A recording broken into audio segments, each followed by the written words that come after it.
water, 1 water, yung sugar, asin, harina, yeast, vegetable oil, lard. Tsaka po ito mga to, sesame seed para dun sa French baguettes, breadcrumbs para sa pandesal, and then dun sa cheese para dun sa toppings ng pandesal. Okay, yung cheese na quick melt cheese, mamaya kasi gagawa rin ako ng pizza, ano ko na lang din, lalagay ko na lang. Okay, so dito titingnan nyo po, masyado siyang delicate. Pagka pwede po na masyadong mainit pa, di ba? Kaya hayaan lang. So habang pinapalamig po natin siya, huwag niyo muna ilalagay si yeast. Huwag kayo nagmamadali. Hindi, yung pagmamadali nyo, hindi maganda yon. Bawal yon. Okay, habang mainit po siya, mag-ano na tayo, scoop na tayo ng 4 cups. 4 cups. Yan. Then, sisip natin siya kasi medyo meron siyang mga buo. Opo, yan, no? Diba? Then, gain lang yan. Bread flour po yan. Bread flour po itong ginamit ko kasi maganda po siya para dun sa ating gagawin. Sa bread. Sa mga pandesal, sa mga French baguettes. Pero pwede rin naman po na all-purpose flour. Yan. Nakakadalawa na ako, no? Yes, ma'am.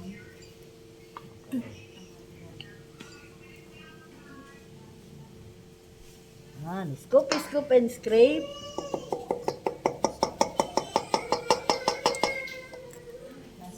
Yung last one.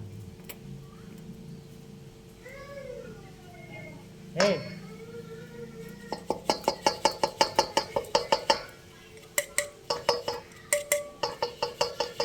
Hey. Pop. Okay na. So, dito po, yung ano na natin siya. Lalagyan ng asin. So, 1 teaspoon po ito na asin. Okay, halo. Para mag-combine. Sa bread. Yan. Tapos, asukal. Halo.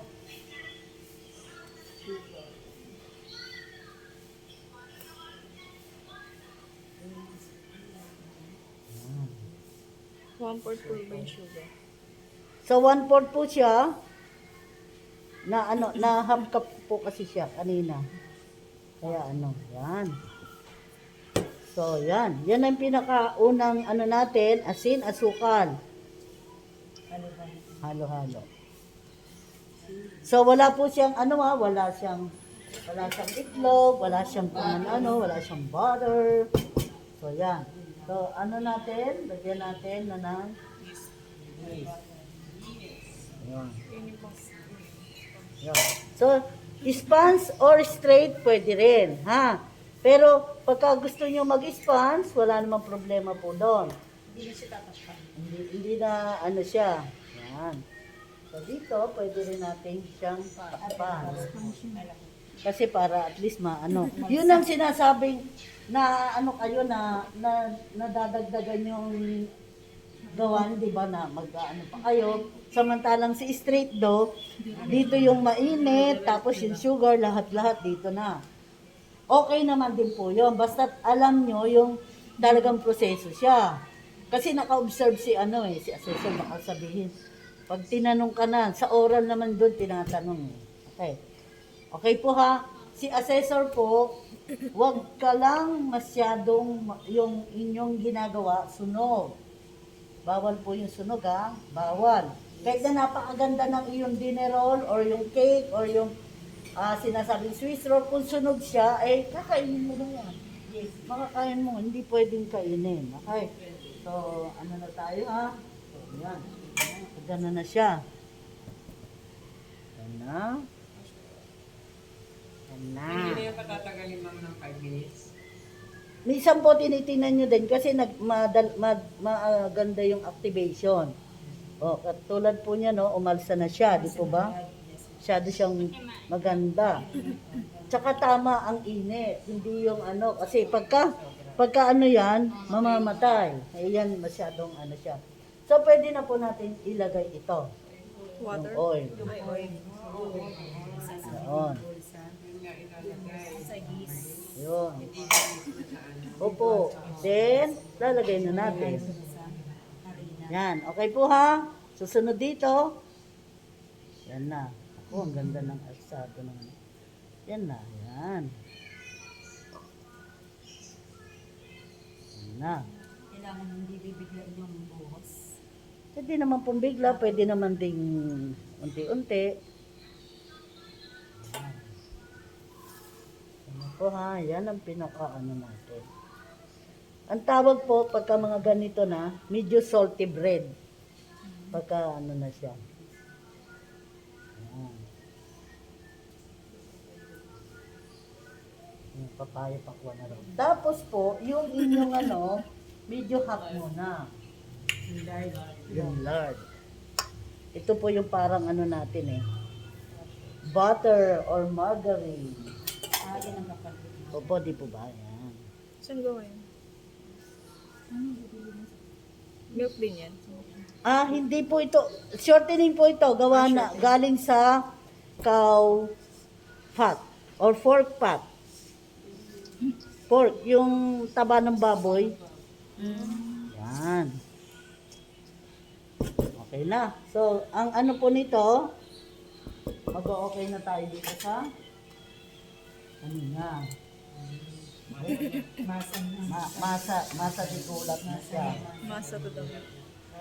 So nakikita niyo po no, masyado siyang yung harina masyadong dehydrate. Yes. Na? Masyadong tuyo, di ba? Makikita niyo siya na 1 cup na nilagay natin pero masyado ba siyang tuyo? Kasi bakit? Wala siyang katulong na itlog para mag-ano siya. Hey, so ang gagawin po natin yan, kukuha tayo ng at least mga water.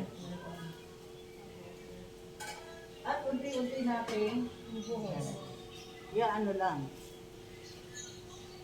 Yan, 1.8. yan. Hindi po, hindi. Wala pong gatas dito. Yan. Tsaka natin siya. Diba? Pang matabang. Hindi na makamove on, no? Sabi nga ang lindo, ito lang po yung sakop niya. Yung taba ng baboy. So, wala lang ano yan. Yan.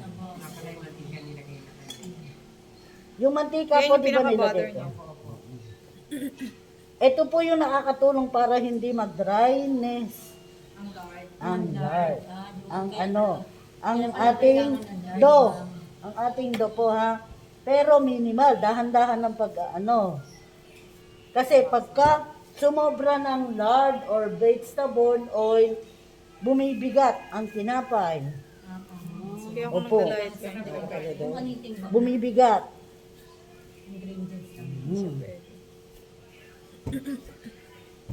So sa ganito pong stage niya, pwede pa po ba natin dagdagan siya ng ng Pwede, ma'am. tubig? No. Oo na. Kasi okay na siya. Maanuhin pa rin. Wala pa po tayo nadadagdag ha. Pero kung halimbawa, Yung pinaka po nitong lindo, hindi siya sticky. Hindi po ba? Hindi siya madikit, hindi siya kasi wala siya masyadong liquid. Tulad nung di ba, yung may milk, may egg. Yung rich dough. Kaya pwede natin siya ibenta ng mas mura-mura. Ito po, ang ganda na ng oh. Oh, di ba? Hindi na siya dumidikit. Ano dumidikit. Ang bilis naman kung ismot na. Hindi na siya, kahit hindi na siya dusting na. Opo, yan Mga 10 minutes yung ano. Ang po natin dito, ang pampaalsa is yeast. Samantalang yung sa bakery, meron silang nilalagay na pampaalsa. Bread improver, hindi baking powder. Pwede sa mga bakery mo. Opo, iba. Pero hindi organic yun. Yung nilalagay nila. Ah, hindi. Chemical naman yun eh. Parang mas madali yan, ma'am, kaysa sa ano. Mas madali siya kaysa sa donut, di ba, ma'am? At saka yung sa ginawa Opo, kasi nga rich doon natin. Kasi siya, wala siya ng Hello, ang dinner roll ang gagawin niyo sa assessment dinner. kahapon. Kaya, Ulitin natin yun, ma'am. Yung mauna, talagang, yung mauna, ma'am, yung magagawin. Yung ano, hindi po, maliliit. Yung buns, tsaka yung dinner roll. sa assessment. Kailan mo assessment? Kahapon. Ano? Di po ba? Yan. Kaya maganda talaga yung lamesa ni ma'am. Hindi natin nilagay. Sana oil. Naku, 8 taon na po ito. Mamati, hindi namin yan sa kanin, ma'am. Di po ba? Hindi pa naman, oh. Hiwalay Kasi pa eh. pagka ano, oo. Kulang pa saan. Mga 5 days. Friday. Mga 4 years. Assuming po na siya ay rich daw. Ma'am, 10 to 15 pa rin yan. Mm-mm.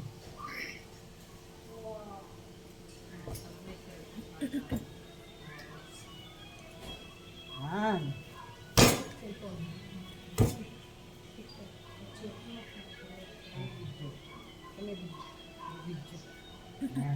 Ano pa, nagtitir. Ang minutes na lang.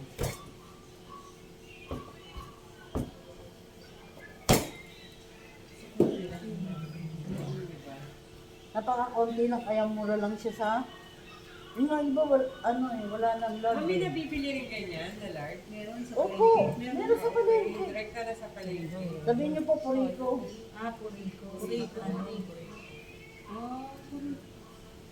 Kasi mama ko may ginagawa niyan, eh, yun sa ano, yun sa ginagawa chicharon. Ay, hindi po yun. Ay, di ba yun? Kasi kung nagiging ganyan pagka, ano eh, malamig na yung lamig yung baba, di ba? Opo, tsaka na ano yun, nag-liquid. Yung balat. Ito kasi solid siya, di ba? Anong tawag dyan sa ano palengke, ma'am? Lard po, lard. Sa palengke lang talaga yung nabibili, mama. Meron po sa mga betting card.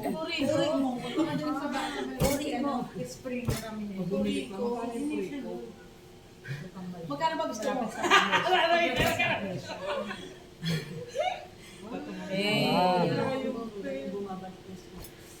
Yan. Okay na po. Yan. Ang 30 minutes Ma'am, ulit 30 yan. minutes ulit. Opo. At least 30 minutes. Lalagyan natin ng ano kasi malamig ang magandang panahon.